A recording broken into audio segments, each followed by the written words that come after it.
I'm Reece Stein, at your leisure on the Olympic Peninsula in Washington State, in a wet and wild forest unlike any other in the United States.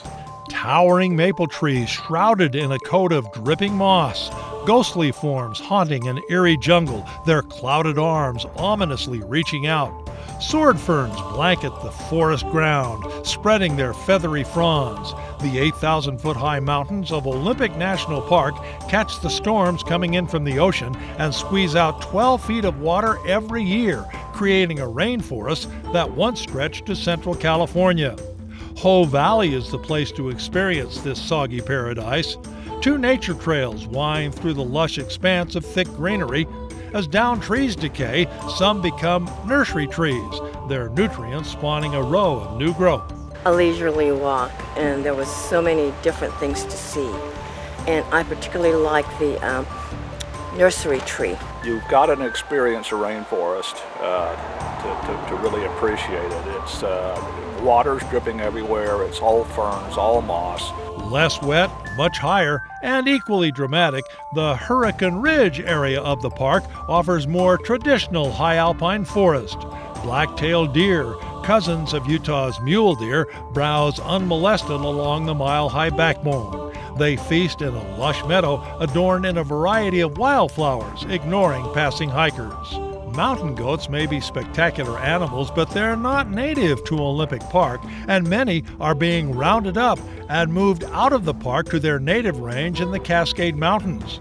Utah received our first mountain goats from Olympic in 1967. Nearly 300 goats have been released in the state, starting herds in the Wasatch, Tusher, Uinta, and La Salle Mountains. On the park's Hurricane Ridge, several partially paved paths meander through the meadows and lead into dense stands of Douglas fir and mountain hemlock that show the effects of battling 75-mile-an-hour winds and 8-foot snowdrifts.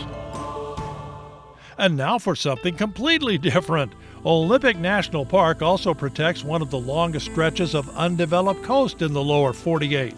A treacherous shoreline and rough seas guard wild, rocky beaches lined with huge piles of driftwood, including entire trees. The kids, well, not just the kids, love this coastal jungle gym. Offshore, small islands and rocky spires called sea stacks bear witness to the violence that rakes this coast. They're the remains of headlands that have been sheared from the shore and sculpted into isolated chunks of land. They add a haunting beauty to the 70 miles of Olympic Park seashore. Hiking trails penetrate the inland forest and wander some 20 miles along Rialto Beach to spectacular Hole in the Wall, another victim of waterfront erosion.